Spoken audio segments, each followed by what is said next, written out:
మా నాయకులు కేసీఆర్ గారు ఏదైతే నిర్ణయం తీసుకున్నారో దాన్ని మేమందరం కూడా స్వాగతిస్తూ ఉన్నాం, సమర్థిస్తూ ఉన్నాం. ముఖ్యంగా మహిళలే ఎక్కువ మంది సంతోషపడుతూ ఉన్నారు. దానికి కారణాలు మీకు వివరంగా చెప్తాం. కొద్ది రోజులుగా కవిత గారు మరి చేసే అనేక విమర్శలు కావచ్చు, వారు మాట్లాడుతున్న తీరు బీఆర్ఎస్ పార్టీకి ఒక నష్టాన్ని, కార్యకర్తల మనోభావాల్ని దెబ్బతీసే విధంగా ఉండే. మీరందరూ కూడా చూశారు నిన్న వారు మాట్లాడిన తీరు.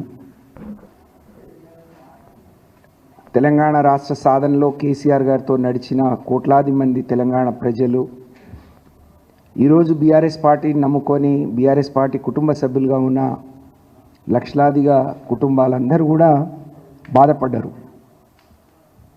అందుకనే ఈరోజు బీఆర్ఎస్ పార్టీలో కీలకంగా ఉన్న కవిత గారిని ఎమ్మెల్సీగా ఉన్నారు, వారిని సస్పెండ్ చేస్తూ మరి పార్టీ నష్టాన్ని నివారించాలి, కార్యకర్తలకు ఒక మనోధైర్యాన్ని ఇవ్వాలనే ఆలోచనతోని వారిని సస్పెండ్ చేయడం జరిగింది. కాబట్టి మేమందరం కూడా రాష్ట్ర వ్యాప్తంగా ఇది బీఆర్ఎస్ పార్టీ కార్యకర్తలు, నాయకులు, అలాగే తెలంగాణ ప్రజానికం, కేసీఆర్ గారిని అభిమానించే ప్రజానికం, బీఆర్ఎస్ పార్టీని అభిమానించే ప్రజల పక్షాన మేమందరం కూడా దీన్ని స్వాగతిస్తూ ఉన్నాం. ఇవాళ కవిత గారు కేసీఆర్ గారికి కన్నబిడ్డ. కేసీఆర్ గారు ఉద్యమం చేసే రోజు పార్టీకి నష్టం లేదా తెలంగాణకు నష్టం జరిగితే, అది ఇక్కడి నుంచి జరిగితే సొంత పిల్లలన్నా సొంత కుటుంబ సభ్యులన్నా చూడను, ఉపేక్షించను, తప్పకుండా చర్యలు తీసుకుంటా అని చెప్పారు. అందుకనే ఈరోజు పేగుబంధం కంటే వారిని నమ్ముకున్న కోట్లాది మంది ప్రజల ఆకాంక్ష మేరకు, వారి ఆలోచన మేరకు మరి ఈరోజు ఈ నిర్ణయం తీసుకున్నారు అని చెప్పి ఈ సందర్భంగా తెలియజేస్తా ఉన్నాను. ఇవాళ 20 నెలలుగా బీఆర్ఎస్ పార్టీ ఓడిపోయి కాంగ్రెస్ పార్టీ అధికారంలోకి వచ్చింది. ఆ రోజు నుంచి అలుపెరుగని పోరాటం, ఒంటి కాలి మీద నిలబడి లక్షలాది మంది బీఆర్ఎస్ పార్టీ కార్యకర్తలు క్షేత్రస్థాయిలో పోరాటం చేస్తూ ఉన్నారు. కాబట్టి కవిత గారు మాట్లాడే తీరు, పద్ధతి పార్టీకి నష్టం చేస్తుంది. కాబట్టి పార్టీకి నష్టం చేసే ఎంత పెద్ద నాయకులైనా, అది కన్నబిడ్డ అయినా, కన్న కొడుకైనా, పేగుబంధమైనా, కార్యకర్తలకు నమ్ముకున్న సైనికుల కంటే ఇది ఎక్కువ కాదు అని చెప్పి ఈరోజు కేసీఆర్ గారు ఈ నిర్ణయం తీసుకున్నారు. నిజంగా వారి నిర్ణయానికి మేమందరం కూడా మనస్ఫూర్తిగా హర్షిస్తున్నాం. ఇది ఒక సాహసోపేతమైన నిర్ణయం. 3 నెలలుగా ఈ జరుగుతున్న తీరు అనేక మంది మేధావులు, పెద్దలు మరి వాళ్ళు పూనుకొని కూడా తనకు నచ్చజెప్పే ప్రయత్నం, కానీ వారు చేసే పని అది సరైనది కాదని చెప్పే ప్రయత్నం చేసినా తన తీరు మార్చుకోలేదు, తన పద్ధతి మార్చుకోలేదు. కాబట్టి ఇంత పెద్ద నిర్ణయాన్ని వారు తీసుకున్నారు. ఇవాళ 50 మంది తెలంగాణ ప్రజానికం, కేసీఆర్ గారిని అభిమానించేవాళ్ళు, బీఆర్ఎస్ పార్టీని నమ్ముకొని ఉన్నవాళ్ళు, కేసీఆర్ తిరిగి రావాలి, తిరిగి నిలదొక్కోవాలని ఆకాంక్షించే వాళ్ళందరూ కూడా ఇవాళ హర్షిస్తూ ఉన్నారు. నిజంగా మేమందరం కూడా ఇది ఒక గొప్ప హర్షించదగ్గ విషయం అని చెప్పి ఈ సందర్భంగా నేను తెలియజేస్తూ ఉన్నాను.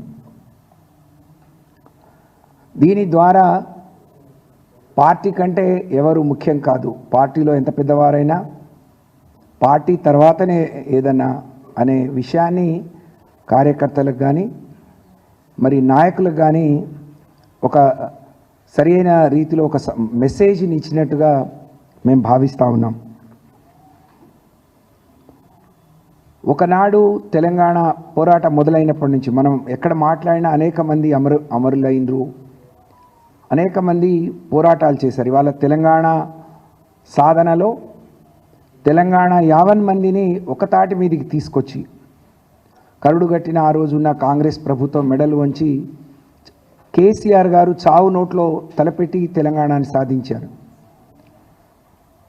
సాధించుకున్న తెలంగాణను 10 ఏళ్ళు ఒక తండ్రి మనసుతో, ఒక కుటుంబ పెద్ద ఆ కుటుంబ బాగు కోసం, తన కన్న పిల్లల కోసం, సమాజంలో ఆ కుటుంబం గౌరవంగా ఉండాలని కోరుకున్నట్టే ఈ రాష్ట్రం దేశంలో అగ్రభాగాన ఉండాలి. అభివృద్ధి అంటే ఏదో మేడలు కట్టడం, రోడ్లు వేయటం కాదు. ప్రతి పేదవాడు సంతోషంగా ఉండాలి, కడుపు నిండా తినాలని ఆలోచించి వారు అనేక కార్యక్రమాలు తీసుకున్నారు. ఇంత గొప్ప నాయకుడు ఇవాళ 20 నెలలకే ప్రజలందరూ గుర్తించి తిరిగి కేసీఆర్ గారు లాంటి నాయకుడు తెలంగాణకు అవసరమని చెప్పి గుర్తిస్తున్న క్రమంలో మరి కవిత గారు మాట్లాడిన మాటలు నమ్ముకున్న నాయకులను, ప్రజల్ని కూడా ఎంతో మానసిక వేదనకు గురి చేసింది. తన పద్ధతిని మార్చుకుంటే బాగుండు, తన మాట తీరు మార్చుకొని ఉంటే బాగుండు అని చెప్పి మొన్న మరి నిజంగా వారు నిన్న మాట్లాడినప్పుడు అవి చూస్తే మాకు చాలా బాధ అనిపించింది. ఒకవైపు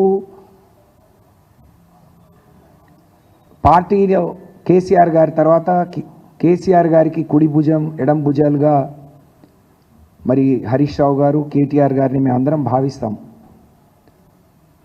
కొన్ని రోజులు కేటీఆర్ గారిని ఉద్దేశించి కొన్ని మాటలు మాట్లాడారు. నిన్న కొత్తగా మళ్ళీ హరీష్ రావు గారి గురించి వారు మొన్న అసెంబ్లీ జరిగిన తీరు చూసిన ప్రతి ఒక్కరూ కాళేశ్వరం కమిషన్, కాళేశ్వరం మీద అవినీతి జరిగిందని, ఆ అవినీతి జరిగిందని చెప్తూ దాన్ని ఎక్కడ నిరూపించుకోలేక 15 నెలలుగా వేసిన కమిషన్ కూడా ఒక స్పష్టంగా ఇక్కడ అవినీతి జరిగింది, ఇక్కడ తప్పు జరిగింది అని చెప్పలేని పరిస్థితిలో ఏం చేయాలో పాలుపోక ఒక్కరోజు మరి ఇవాళ హైకోర్టులో మేము కేసు వేసిన తర్వాత హైకోర్టు ఏదైనా డైరెక్షన్ ఇస్తుందో, ఎక్కడ ఆగిపోతుందో, దీన్ని రాజకీయంగా వాడుకోలేమో, ప్రజల దగ్గరికి పోవటానికి ఇన్ని రోజులు కాళేశ్వరం అన్నారు ఏమైంది అని ఎక్కడ అడుగుతారో, కాబట్టి దీన్ని ఒక ఆయుధంగా చూపించాలని చెప్పి సిబిఐకి ఇచ్చింది కాంగ్రెస్ పార్టీ, రేవంత్ రెడ్డి గారి సర్కారు. దాంట్లో ఏం లేదు, కొండంతోవి ఎలుకను పట్టినట్టుగా ఉండే. ప్రజలందరూ కూడా తూ అని ఒక్క హరీష్ రావు గారే ఒంటి చేత్తో బ్యాటింగ్ చేస్తూ 10 మంది మంత్రులు 33-34 సార్లు ఇబ్బంది పెట్టినా, ఆటంకపరిచినా చాలా బ్రహ్మాండంగా సమాధానం చెప్పి అందరూ నోళ్ళు మూయిస్తే అందరూ వావా అని పొగుడుతా అంటే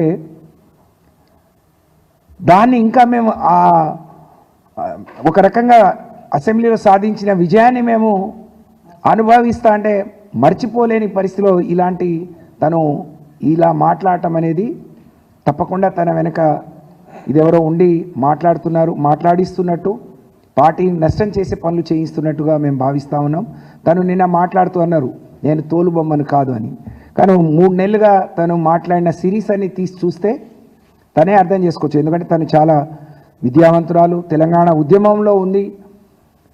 తెలంగాణ ఉద్యమానికి తను కూడా కలిసి ఆ రోజు మరి బతుకమ్మతో మహిళలందరినీ ఒక తాటి మీదకి తీసుకొస్తే ఈ తెలంగాణ ఉద్యమంలో సకల జనులు ఉద్యమం చేసిండ్రు. తెలంగాణలో ఉండే అనేక కులాలు, అనేక సంఘాలు, అనేక మంది ఉద్యోగస్తులు, అనేక మంది విద్యార్థులు, అనేక మంది అసూలు బాసి అనేక మంది చేసింటే తెలంగాణ వచ్చింది.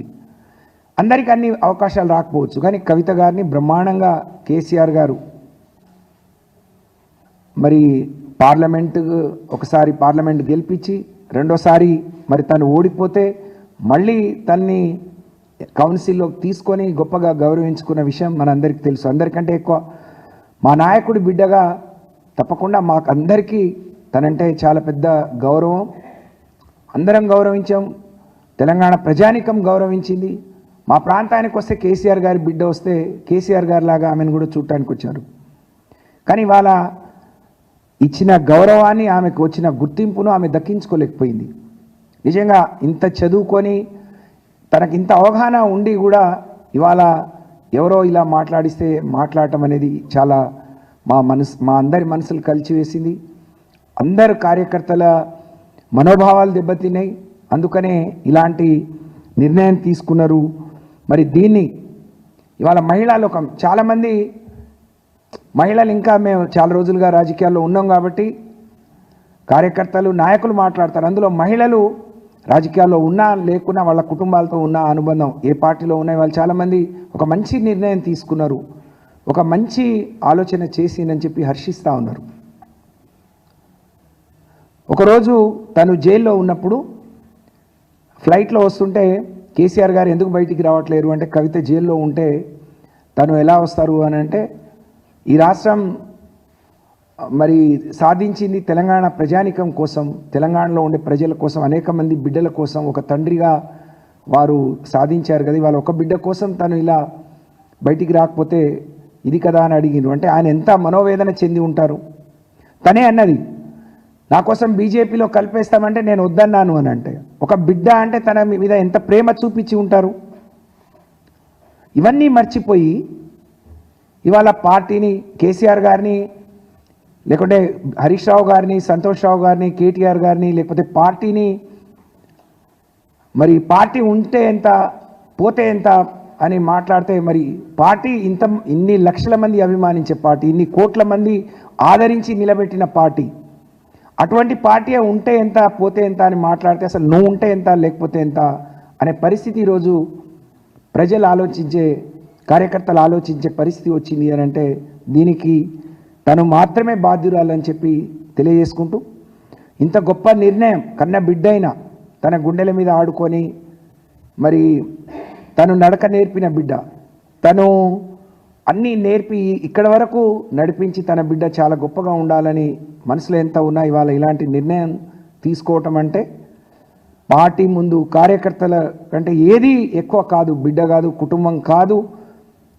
నా పేగు బంధం కంటే నా పార్టీ బంధం, నా పార్టీతో నాతో కలిసి అడుగులేసిన కార్యకర్తలే ముఖ్యం, ప్రజలే ముఖ్యమనే కేసీఆర్ గారు ఏదైతే ఈ నిర్ణయం తీసుకున్నారో దాన్ని మేము మనస్ఫూర్తిగా స్వాగతిస్తూ మరి వారిని ఆ నిర్ణయాన్ని నిజంగా చాలా ఇది హర్షించేదగ్గ విషయంగా మరి తెలియజేసుకుంటూ, ఇలాంటి గొప్ప నిర్ణయం తీసుకున్న నాయకుడు, అలాంటి నాయకుడితో కలిసి పనిచేయటం ఒక ఆడపిల్లలుగా మేము అదృష్టంగా భావిస్తూ మరి మీ అందరికీ మరొకసారి నమస్కారాలు తెలియజేస్తూ ఇప్పుడు